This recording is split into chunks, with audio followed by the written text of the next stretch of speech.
السلام علیکم ورحمۃ اللہ وبرکاتہ. نحمده ونصلی علی رسوله الکریم اما بعد فاعوذ باللہ من الشیطان الرجیم. بسم اللہ الرحمن الرحیم. رب اشرح لی صدری ویسر لی امری واحلل عقدۃ من لسانی یفقهوا قولی. اعوذ باللہ من الشیطان الرجیم. بسم اللہ الرحمن الرحیم. الحمد للہ رب العالمین الرحمن الرحیم مالک یوم الدین ایاک نعبد وإیاک نستعین اہدنا الصراط المستقیم صراط الذین انعمت علیہم غیر المغضوب علیہم ولا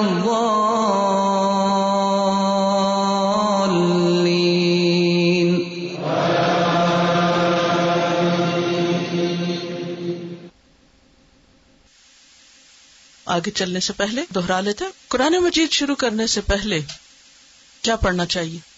اعوذ باللہ. دلیل سورۃ النحل آیت 98 فَإِذَا قَرَأْتَ الْقُرْآنَ فَاسْتَعِذْ بِاللَّهِ مِنَ الشَّيْطَانِ الرَّجِيمِ. یہ ہے دلیل. تو اس لیے جب بھی آپ قرآن مجید پڑھیں تو اس کے شروع میں اعوذ باللہ ضرور پڑھیں. کیا بسم اللہ سورۃ الفاتحہ کا حصہ ہے یا ایک الگ آیت ہے؟ الگ آیت ہے. قرآن مجید کی کتنی صورتوں سے پہلے ہے بسم اللہ؟ ایک صورت کے علاوہ، یا جو سورۃ التوبہ ہے اس کے علاوہ تمام صورتوں سے پہلے ہے. ٹھیک ہے، اوکے. بسم اللہ پڑھنا کیوں ضروری ہے؟ ہر کام کے آغاز میں اللہ کا نام لینا باعث برکت ہے. یہ تو عقلی دلیل ہے. کیا قرآن و سنت سے بھی کوئی دلیل ہے؟ اقرأ بسم ربک الذی خلق. ٹھیک ہے، تو پڑھنے سے پہلے کیا کرنا چاہیے؟ اللہ کا نام لینا چاہیے. اقرأ پڑھیے بسم ربک الذی خلق. اور ایک اور دلیل یہ کہ خود یہاں لکھی ہوئی ہے، قرآن مجید کے آغاز میں لکھی ہوئی ہے بسم اللہ، تو اس لیے ہمیں پڑھنی ہے. الفاتحہ کو فاتحہ کیوں کہتے ہیں؟ اس سے قرآن مجید کا آغاز ہوتا ہے، یعنی وہ قرآن پاک کی اوپننگ ہو رہی ہے. کیا سورۃ الفاتحہ کے کچھ اور نام بھی ہیں؟ کئی نام ہیں. ام الکتاب، ام القرآن بھی کہا جاتا ہے، قرآن کی ماں. السبع المثانی بھی کہا جاتا ہے. شفا. لفظ قرآن کا کیا معنی ہے؟ ہر ایک بولتا ہے لفظ قرآن، لیکن واٹ از قرآن؟ لفظی معنی پڑھنا اور جمع کرنا. قرأ سے ہے جس کا معنی ہے پڑھنا اور جمع کرنا. اور قرآن فعلان کے وزن پر بہت زیادہ پڑھا جانے والا. الحمدللہ. الحمد، حمد کا کیا معنی ہے؟ تعریف. کون سی تعریف؟ تعریف کی کئی قسمیں ہوتی ہیں نا. خاص تعریف محبت اور تعظیم والی تعریف، جو کس کے لیے ہو؟ اس ہستی کے لیے جس کے اندر کمال ہو، صاحب کمال ہستی کے لیے. اور اس کا کمال ذاتی بھی ہے اور صفاتی بھی ہے اور فعلی بھی ہے. کیا مطلب ہے؟ کہ اللہ کی ذات اپنی ذات میں کامل ہے اور اس کی صفات بھی کامل ہے اور اس کے کام بھی پرفیکشن والے ہیں. حمد کے علاوہ ایک اور تعریف ہوتی ہے مدح. وہ کس کے لیے ہوتی ہے؟ انسانوں کے لیے. لیکن فرق کیا ہے دونوں میں؟ حمد اور مدح میں فرق کیا ہے؟ حمد وہ تعریف ہوتی ہے جو محبت اور تعظیم پر مبنی ہو، لیکن مدح میں ضروری نہیں کہ سچائی بھی ہو. مدح سچی بھی ہو سکتی ہے اور جھوٹی بھی. عموماً بادشاہوں کی کیا ہوتی ہے؟ مدح ہوتی ہے. تو وہ ضروری نہیں کہ سچی بھی ہو. بعضوں کا صرف کسی مجبوری یا کسی مطلب کے لیے لوگ خوشامد کر رہے ہوتے ہیں، وہ مدح ہوتی ہے. ہم کا ایک معنی شکر بھی کیا جاتا ہے. شکر. الحمدللہ کا معنی کیا ہے؟ اللہ کا شکر. حمد اور شکر میں تھوڑا سا فرق ہے. ہم تو کوئی کرے یا نہ کرے، اور ان چیزوں پر بھی جو اس نے ہمیں دی اور وہ جو سب کے لیے ہیں. یعنی آپ اللہ کی تعریف کرتے ہیں ان سب نعمتوں پر جو اس نے آپ کو دی ہے، اور ان پر بھی جو صرف آپ کو نہیں دی, سب کو دی ہے. مثلاً آسمان بنائے, صرف میرے لیے تھوڑی بنائے, ہم سب کے لیے ہے. لیکن آسمان کو دیکھ کر ہم کیا کرتے ہیں؟ اللہ کی تعریف بیان کرتے ہیں. شکر اس وقت ہوتا ہے جب کوئی چیز خاص ہمیں ملتی. مثلاً آپ شکر کس وقت کرتے ہیں؟ جب پانی پیتے ہیں. ویسے تو اللہ نے پانی بنایا, پانی بنانے پہ اللہ کی کیا ہے؟ حمد و ثنا. لیکن شکر کب ہوگا؟ جب وہ پانی آپ پیئیں گے اور آپ اس سے ذاتی طور پہ فائدہ اٹھائیں گے. تو یہ فرق ہوتا ہے. حمد کا معنی شکر بھی کیا جاتا ہے, لیکن شکر اس وقت ہوتا ہے جب اس چیز سے براہ راست ہم فائدہ اٹھا رہے ہوتے ہیں, اور جب اس فائدے کے بعد ہم اللہ کی تعریف کرتے تو وہ اندر سے نکلی ہوئی ہوتی ہے, ڈوبی ہوئی ہوتی ہے وہ تعریف پوری محبت اور ایک احترام اور تعظیم کے ساتھ. نبی صلی اللہ علیہ وسلم جب کوئی نعمت پاتے, اچھے حالات ہوتے, تو یوں تعریف کیا کرتے تھے اللہ سبحانہ وتعالیٰ کی, الحمدللہ بنعمتہ تتم الصالحات. ذرا سا لمبا جملہ ہے لیکن آپ کی سنت ہے اس لیے بتا دیتی ہوں, جس کو یاد رہے رکھ لے, جو نہیں رکھ سکتا کوئی بات نہیں. یعنی جب آپ کو کوئی نعمت ملتی تو آپ کیا فرماتے؟ الحمدللہ بنعمتہ تتم الصالحات. تو نبی صلی اللہ علیہ وسلم کو جب خوشی ملتی, کوئی کام مکمل ہوتا, تو آپ کیا فرماتے؟ الحمدللہ بنعمتہ تتم الصالحات. اچھا ہوتا یہ نا کہ جب ہم کچھ اچیو کرتے ہیں یا ہمیں کوئی نعمت ملتی ہے, لوگ ہمیں مبارکباد دیتے ہیں, لوگ تعریف کرتے ہیں, پھر اس وقت ہم کیا محسوس کرتے ہیں؟ عموماً لوگ کس مشکل میں گرفتار ہوتے ہیں جب ان کی کوئی تعریف کرتا ہے؟ تکبر. جسچر کیا ہوتا ہے عام طور پر لوگوں کا؟ فزیکل جسچر کیا ہوتا ہے؟ کندھے اچکاتے ہیں, سر اٹھاتے ہیں, ہاتھ اٹھاتے ہیں, یہ سب کیا ہے؟ Self projection. تو بندہ مومن کیا کرتا ہے جب اسے کوئی خوشی ملتی, جب اس سے کوئی اچھا کام ہوتا ہے, لوگ اس کی تعریف کرتے ہیں, مبارکباد دیتے ہیں, تو وہ کیا کہتا ہے؟ الحمدللہ بنعمتہ تتم الصالحات. اللہ کی تعریف. میری کیا تعریف ہے؟ اللہ کی تعریف, اللہ کی حمد کہ اس کی نعمت اور اس کے فضل سے سارے اچھے کام انجام پاتے ہیں. یہ معنی ہے اس کا. الحمدللہ بنعمتہ تتم الصالحات. یعنی اگر مجھے کچھ کرنے کا موقع مل گیا, توفیق ہو گئی, تو یہ دراصل کس وجہ سے ہے؟ اللہ کے فضل سے. بنعمتہ کا مطلب ہے اس کی بلیسنگ ہے, اس کا فضل ہے, اس کا انعام ہے, اس کی رحمت ہے, اس کا کرم ہے. تو مومن اپنے کاموں کا کریڈٹ خود نہیں لیتا, بلکہ فوراً اس ہستی کو دیتا ہے جس کی توفیق سے یہ کام پورا ہوتا ہے. سب تعریف اللہ کے لیے ہے جس کے فضل سے اچھے کام انجام پاتے ہیں. اور اگر اس کے برعکس معاملہ ہوتا, کوئی نقصان ہو جاتا, کوئی تکلیف ہوتی, کیونکہ دونوں ہی حالتیں ہوتی ہیں نا, کبھی انسان کو خوشخبری ملتی ہے اور کبھی کوئی زندگی میں ایسی چیزیں بھی ہونے لگتی ہیں جو مرضی کے خلاف ہیں, اس وقت بھی الحمدللہ علی کل حال.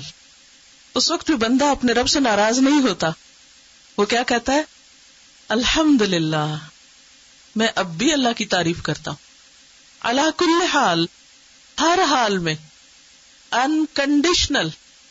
انکنڈیشنل, بھلے مجھ کو کچھ ملے یا نہ ملے, کوئی کام میری مرضی کے مطابق ہو یا نہ ہو, میں اپنے رب سے ناراض نہیں ہوں, میں پھر بھی اس کی تعریف کرتا ہوں. الحمدللہ علی کل حال. جب ایسی حالت میں انسان اللہ کی تعریف کے قابل ہوتا ہے تو پھر اس کا رب اس سے کتنا راضی ہو سکتا ہے؟ بہت راضی. صحابہ کرام کا یہی طریقہ تھا. نبی صلی اللہ علیہ وسلم کو ایسا ہی کرتے انہوں نے دیکھا. کیوں؟ تکلیف میں کیوں اللہ کی تعریف, اور کیوں اللہ کا شکر, اور نقصان پر کیوں شکر. بعض اوقات ایک چیز ہم ناپسند کرتے ہیں اور وہی ہمارے حق میں بہتر ہوتی ہے. عسى ان تکرہوا شیئا ویجعل اللہ فیہ خیرا کثیرا. ہو سکتا ہے کہ ایک چیز تمہیں سخت ناپسند ہو اور اللہ اسی میں بہت بڑی خیر تمہارے لیے رکھے. وہ ایک محاورہ نا انگریزی کہتے ہیں کہ بلیسنگ ان ڈسگائز، یعنی یہ بھی ایک بلیسنگ ہے لیکن طریقہ اور ہے. تو اللہ تعالیٰ اپنے بندے پر کبھی بھی ظلم نہیں کرتا. تو الحمدللہ ہر حال میں. کس کی حمد؟ کون ہے وہ؟ رب العالمین. رب کون ہوتا ہے؟ مالک، خالق، مدبر. یاد رہے گا نا، خالق، مالک، مدبر. کس کا؟ میرا اور آپ کا یا کسی اور چیز کا؟ العالمین، تمام جہانوں کا، ساری کائنات کا. عالمین کس کی جمع ہے؟ عالم کی.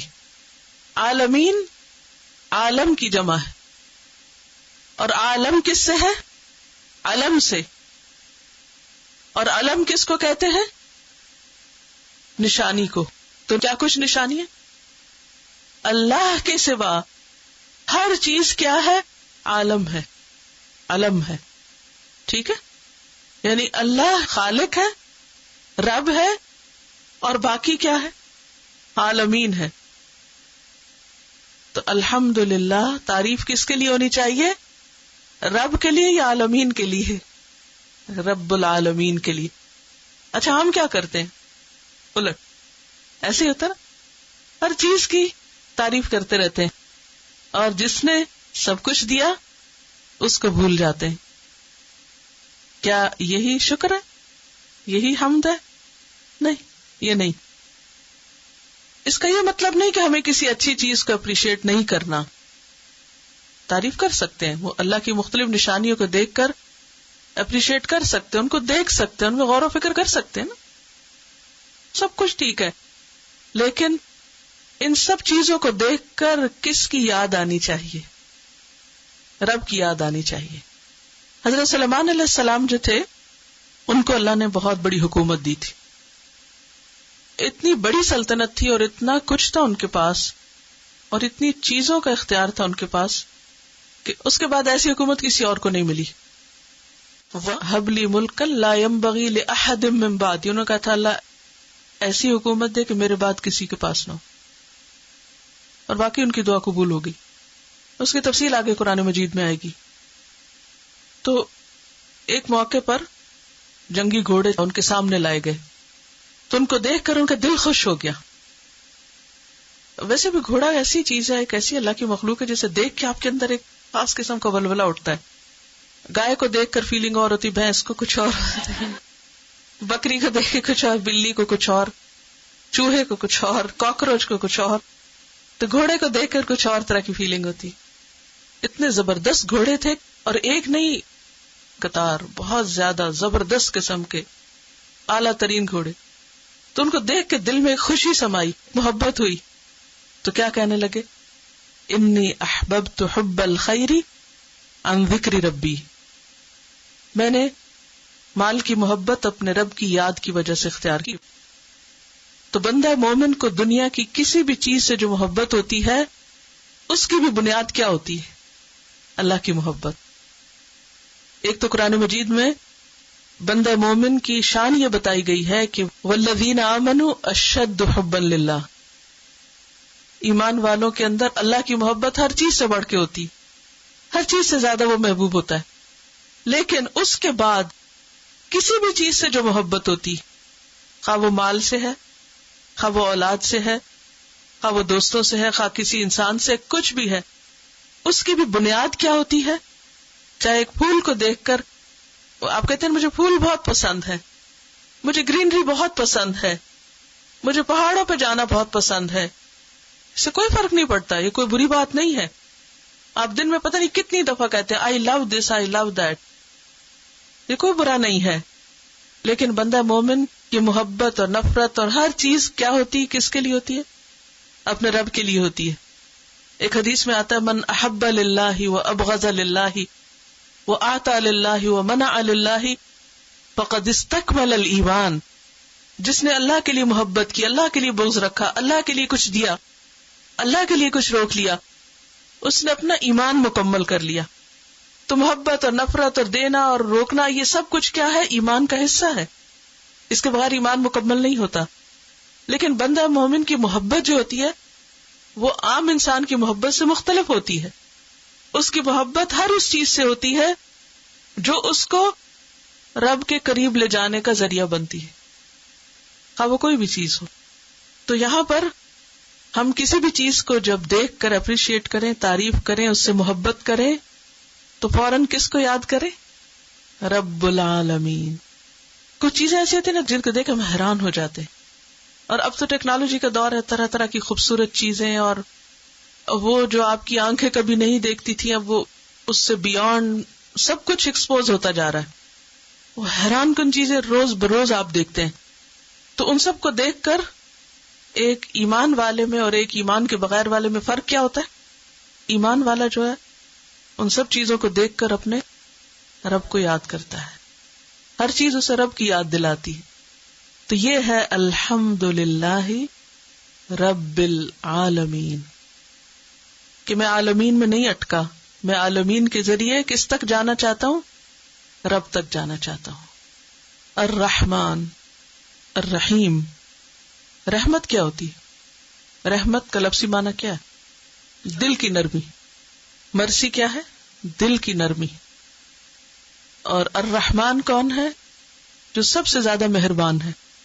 جس شخص کا دل نرم ہوتا ہے نا وہ ہر ایک کے لیے مہربان ہوتا ہے، ہر ایک کے لیے شفیق ہوتا ہے، ہر ایک کے لیے اس کے دل میں خیر ہوتی ہے. اور جو سنگ دل لوگ ہوتے ہیں، ہارڈ ہارٹڈ ہوتے ہیں، ان کو اپنے سوا کسی سے پیار نہیں ہوتا. وہ صرف سیلف سینٹرڈ ہوتے ہیں. بس ان کو یہ پتا کہ ہم ہیں، انہیں یہ نہیں پتا کوئی اور بھی ہے، دوسرے بھی ہیں. ایسا شخص کسی کے کچھ کام آنے والا نہیں ہوتا. تو الحمدللہ رب العالمین الرحمن الرحیم. اور الرحمن میں کیا ہے؟ وسعت. رحمان کا لفظ آتے ہی کیا سوچنا چاہیے؟ وسعت، کثرت، بہت زیادہ مہربان، بھر جانے کا تصور. اور الرحیم بار بار اور تسلسل، مسلسل، ہمیشہ. پہلی طرح کی رحمت کس کے لیے؟ سب کے لیے. اور الرحیم مومنوں کے لیے. یہاں بھی ہے اور وہاں بھی ہوگی، تسلسل، کنٹینیوٹی ہے اس میں. مالک اور ملک میں کیا فرق؟ مالک کا کیا معنی؟ اونرشپ، اتھارٹی ہو بھی سکتی اور نہیں بھی ہو سکتی.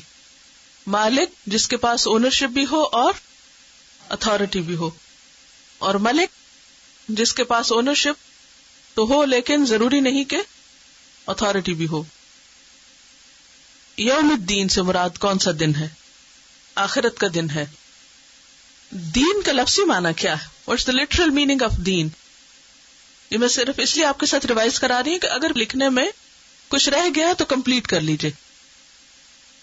جزا اور عمل دونوں کے لیے، بدلہ اور عمل دونوں کے لیے آتا ہے دین. ٹھیک ہے؟ تو قیامت کا دن یوم الدین کیوں کہا گیا کہ اس دن کیا ہوگی؟ وہ بدلے کا دن ہے، جزا ملنے کا دن ہے. جی، جو کچھ ہم دنیا میں عمل کرتے ہیں وہاں اس کا بدلہ پائیں گے، نتیجے کا دن ہے. جیسے آپ سب اسکول میں گئے ہوں گے بچپن میں، تو جب ہم چھوٹے تھے اس اسکولوں میں 31 مارچ کو رزلٹ آتا، تو وہ دن سب کے لیے خوفناک دن ہوتا تھا، یوم الدین ہوتا تھا. اس دن انعام، جزا یا سزا جو بھی ہو کسی کا نتیجہ نکلتا تھا. اور یہ دن جو نتیجے کا دن ہے یہ آخرت کا دن ہے. جب تعریف اس کے لیے ہے، رب العالمین وہ ہے، رحمان اور رحیم وہ ہے، ہمارا انجام بھی اسی کے ہاتھ میں. رب العالمین یعنی اس نے پیدا بھی ہم کو کیا ہے اور مالک یوم الدین واپسی بھی اسی کی طرف ہے.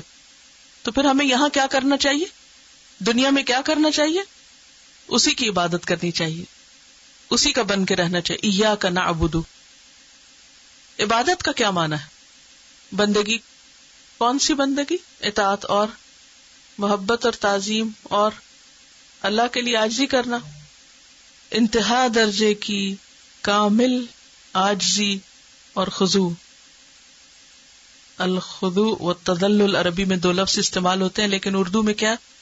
انتہا درجے کی عاجزی کا اظہار. اپنے آپ کو اللہ کے سامنے کیا ثابت کرنا، کیا ظاہر کرنا؟ کہ ہم کمزور ہیں، عاجز ہیں، اور اس کی بہترین شکل کیا ہے؟ سجدے کی حالت. اسی لیے عبادات میں پہلی عبادت کون سی؟ نماز. اور عبادت مشکل کام ہے، ہر موقع پر اسی کی بات ماننا، اپنی مرضی اپنی خواہش کو پیچھے کر کے اللہ کی مرضی ماننا، یہ عبادت ہوتی ہے نا. تو یہ مشکل کام ہے، آسان نہیں ہے. تو اس کے لیے پھر ہمیں کیا کرنا چاہیے؟ چھوڑ دینا چاہیے. بہت سے لوگ تو کہتے ہیں یہ مشکل ہو ہی نہیں سکتا. تو ہمیں کیا سکھایا گیا کہ کیا کرنا چاہیے؟ اللہ سے مدد مانگنی چاہیے. اس لیے دونوں چیزیں ساتھ ساتھ آئی ہیں، ایاک نعبد و ایاک نستعین. یعنی عبادت بھی تیری کرتے ہیں اور دعا بھی تجھی سے مانگتے ہیں. بہترین دعا کیا ہے؟ دعاؤں میں بہت کچھ مانگتے ہیں ہم، لیکن سب سے پہلے کیا مانگنا سکھایا گیا؟ صراط مستقیم. اہدنا الصراط المستقیم. اہدنا، ہدایت. ہدایت ہوتی کیا؟ ہدایت کا کیا معنی ہوتا ہے؟ راستہ دکھانا، نرمی اور محبت کے ساتھ کسی کو گائیڈ کرنا، راہ دکھانا. اہدنا. ہدایت دو طرح کی ہوتی ہے. کون کون سی؟ علمی اور عملی. تو ہمیں علم بھی دے اور عمل بھی دے. علما نافعا وعملا صالحا. یہ دو لفظ لکھ لیجیے. ہدایت اکول ٹو علما نافعا وعملا صالحا. پہلے میں سوچ رہی تھی کہ میں ریویژن نہ کروں آپ کے ساتھ، اب مجھے لگا ہے کہ نہیں، ضروری ہے، کیونکہ پہلی دفعہ جب انسان سنتا ہے تو وہ اتنا اوور ویلمڈ ہوتا ہے بعض اوقات کہ وہ اندر بھی مشکل جاتا ہے. صراط کس کو کہتے ہیں؟ کھلا راستہ، چوڑا راستہ جس میں کوئی ٹیڑھ نہ ہو، وہ تو مستقیم ہے، درست راستہ، دین کا راستہ. لیکن لفظی معنی کیا ہوتا ہے صراط کا؟ کھلا راستہ. اور مستقیم سیدھا، نہ اوپر نہ نیچے، نہ دائیں نہ بائیں، بالکل اسٹریٹ. اور مراد اس سے کیا ہے؟ صراط مستقیم سے دین. اہدنا الصراط المستقیم، ہمیں سیدھا راستہ دکھا. صراط الذین انعمت علیہم، ان لوگوں کا راستہ جن پر تو نے انعام کیا. وہ کون ہیں جن پر اللہ نے انعام کیا؟ من النبیین والصدیقین والشہداء والصالحین. انبیاء، صدیقین، شہداء، صالحین. اس کی کیا دلیل ہے کہ یہی لوگ ہیں جن پہ اللہ نے انعام کیا؟ دلیل ہے سورۃ النساء آیت 69. ہمارے خیال میں انعام یافتہ لوگ کون ہوتے ہیں؟ بلیسڈ اور خوش قسمت کا معیار کیا ہے؟ ہو از خوش قسمت؟ جس کے پاس مال اور اولاد زیادہ ہو، جس کے پاس دنیا کی ساری نعمتیں ہوں، اتھارٹی ہو، قوت ہو، صحت ہو. تو جو ہی ہمارے ذہن میں انعام یا بلیسنگز کی بات آتی ہے تو سب سے پہلے ہمیں دنیا کی نعمتیں یاد آتی ہیں. لیکن اللہ سبحانہ وتعالیٰ کے نزدیک انعام یافتہ کون ہے؟ وہ جن کے پاس آخرت کی کامیابی کے لیے اللہ کی رضا ہے. دنیا کی چیزیں سب کے پاس ہے. صراط الذین انعمت علیہم، ہمیں بھی ان لوگوں کے راستے پہ چلا. واقعی ہم اپنی دعا میں سچے ہوتے ہیں جب ہم یہ مانگ رہے ہوتے ہیں. یعنی سوچئے نا ذرا، ہم روز کہتے ہیں اللہ ہم کو سیدھا راستہ دکھا، ان لوگوں کا راستہ جن پر تو راضی ہو گیا، جن پر تیرا فضل ہے. اور سلام پھیرنے کے بعد کیا کہتے ہیں؟ یا اللہ دولت دے دے اور اولاد دے دے اور فلاں دے دے اور فلاں. What's this? اس کا یہ مطلب نہیں دنیا کی خیر نہیں مانگے، لیکن جو ہم مانگتے ہیں اصل انعام وہ تو ہم جلدی سے پڑھ کے چلے جاتے ہیں بغیر سوچے سمجھے. اور اس کے بعد جو وقتی اور ٹیمپریری مسئلے مسائل ہوتے ہیں جن میں ہم الجھے ہوئے ہوتے ہیں اور جن کو اصل مصیبت ہم سمجھے ہوتے، پھر سارا فوکس ہمارا صرف دنیا پہ ہو جاتا ہے. نہیں، اس کا یہ مطلب نہیں ہے کہ ہم دنیا نہ مانگے. ربنا آتنا فی الدنیا حسنۃ وفی الآخرۃ حسنۃ. میرا کہنے کا مطلب یہ ہے کہ جب ہم دنیا مانگتے ہیں تو ہم بہت سیریس ہوتے ہیں، بہت سنجیدہ ہوتے ہیں، وی مین اٹ. لیکن جب ہم آخرت مانگتے ہیں یا انعام یافتہ لوگوں کا راستہ مانگتے ہیں تو اس وقت ہم ڈرتے بھی ہیں تھوڑے سے، ہے پتہ نہیں پھر کیا ہو جائے گا. تو ہمیں اپنی دعاؤں میں بھی سچا ہونا چاہیے. اہدنا الصراط المستقیم صراط الذین انعمت علیہم غیر المغضوب علیہم جن پر اللہ کا غضب ہوا ان کا راستہ نہیں چاہیے. وہ کون ہے جن پر اللہ کا غضب ہوا؟ میں نے لفظی معنی کیا بتایا تھا مغضوب کا؟ جن پہ غضب ہوا. ٹھیک ہے. اللہ کا غضب کب ہوتا ہے کسی پہ؟ جب انسان عمل نہیں کرتا تو اللہ ناراض ہوتا ہے. اور اس میں وہ ساری قومیں شامل ہیں کہ جن کو اللہ نے راستہ دکھایا تھا اور انہوں نے اس کو چھوڑ کر اپنی منمانی کی. شیطان بھی، اس پر بھی اللہ کا غضب ہوا نا. کتنا عبادت گزار تھا، نافرمانی کی، اپنے علم پہ عمل نہیں کیا. غیر المغضوب علیہم ولا الضالین. تو 3 کیٹیگریز تھی. ایک وہ جن کے پاس علم اور عمل دونوں ہیں، یہ ہیں انعام والے لوگ. دوسرا کیٹیگری وہ جن پر علم ہے لیکن عمل نہیں. تیسرے وہ نہ علم ہے نہ عمل ہے. تو ایسے لوگوں کا راستہ ہم کو نہیں چاہیے. مجھے اس سارے ریویو سے جو بات محسوس ہوئی ہے وہ یہ ہے کہ موسٹلی آپ کے ذہن میں وہ چیزیں بیٹھی ہوئی ہیں جو آپ نے پہلے سے پڑھ رکھی تھی کہیں سے یا سن رکھی تھی. جو پچھلے ہفتے آپ کو بتائی گئی ہیں اس کی نسبت کم تھی آپ کی یادداشت میں. اور یہ ہم سب کی ایک مشکل ہوتی. ہم جو باتیں سنتے رہتے ہیں اور دیر تک تو ہم اسی طرح کنڈیشنڈ ہو جاتے ہیں، وہ ہمارے اوپر لیئرز چڑھتی رہتی ہیں. لیکن جب انسان کو واقعی علم کی طلب اور سچی طلب ہوتی ہے تو اس کو اوپر کی لیئرز اتارنی پڑیں گی. چلیے ہم سورۃ فاتح سنتے ہیں پھر. بسم اللہ الرحمن الرحیم. الحمد للہ رب العالمین الرحمن الرحیم مالک یوم الدین ایاک نعبد و ایاک نستعین اہدنا الصراط المستقیم صراط الذین انعمت علیہم غیر المغضوب علیہم ولا الضالین.